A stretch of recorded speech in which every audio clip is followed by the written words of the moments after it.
지금 메타가 푸르댕댕한 파란불입니다. 메타의 주가가 무려 26%가 폭락하면서 시가총액 300조 원이 타노스의 핑거스냅 마냥 증발했고, 마크 저커버그는 하루 만에 28조 9천억 원을 날려버렸습니다. 이 사건을 계기로 세계 10대 부자에서 밀려날 수도 있다고 하네요. 메타처럼 거대한 기업이 우리나라 기준으로 하한가를 찍는 광경은 월스트리트 역사를 통틀어서도 손에 꼽힐 만한 엄청난 사건입니다. 도대체 어떻게 페이스북과 인스타그램을 소유한 회사가 무슨 급등 테마주도 아니면서 왜 이렇게 바닥을 찍었는지 오늘 같이 쉽고 간단하게 설명해드리겠습니다. 첫 번째, 기대에 미치지 못한 실적 발표입니다. 메타의 작년 4분기 실적은 시장의 기대에 비해 좋지가 못했으며 미래에도 썩 전망이 보이지가 않는다는 평가를 받았습니다. 실적 부진의 가장 큰 요소를 두 가지 꼽자면 애플 iOS 개인정보 취급 정책 변화와 신규 이용자 수 정체입니다. 원래 페이스북은 광고를 띄울 때 사용자의 인터넷 브라우저 쿠키를 읽어내면서 사용자의 관심사를 파악합니다. 여러분도 예전에 페이스북을 이용하다 보시면 게시글 중간중간 광고가 내가 예전에 검색했던 품목들이 떠서 놀라신 적이 있었을 거예요. 쉽게 설명하자면 사용하는 인터넷 브라우저가 자동차라면 그 자동차의 타이어 자국을 따라 다녀간 장소들의 특징을 파악해 그 자동차를 운전하는 사람이 어떤 것에 관심이 많은지 파악을 하는 것입니다.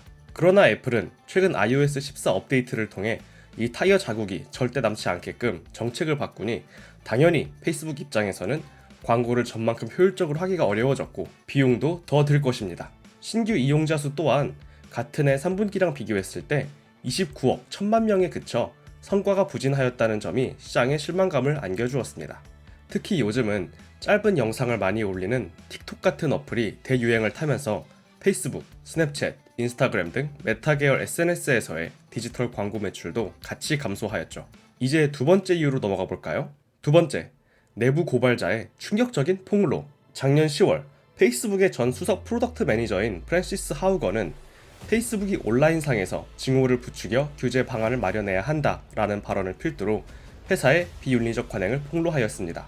즉, 페이스북의 계열사인 인스타그램이 편향되고 자극적이며 사용자가 보고 듣고 싶어하는 내용만 노출하여 10대 청소년들의 정신건강을 해친다는 것을 회사가 스스로도 알고 있음에도 불구하고 별다른 조치를 취하지 않았다는 것입니다. 그 이유는 바로 자사의 SNS에 노출되는 콘텐츠가 유해하고 사회에 혼란을 야기하는 소지가 있더라도 결국은 SNS 활성화에 기여를 하기 때문입니다. 회사의 입장에서는 수익을 위해 현재 SNS 내 벌어지는 병폐를 일부러 눈 감고 있었다는 사실에 메타는 작년 말에 많은 여론으로부터 융단 폭격을 맞았습니다. 이 사건으로 인해 페이스북이 메타라는 이름으로 사명을 바꿔 재기에 나서겠다는 계기가 되었으며 당시 최고가를 찍은 지 2달 만에 주가가 20% 급락하는 사태가 발생했고 회사 이미지 타격으로 인해 이번 급락에도 한 몫을 했다고도 볼 수 있습니다. 오늘은 메타의 충격적인 급락에 대해 간단히 알아보았는데요. 궁금하시거나 제가 언급하지 않은 추가 정보를 공유하고 싶으시다면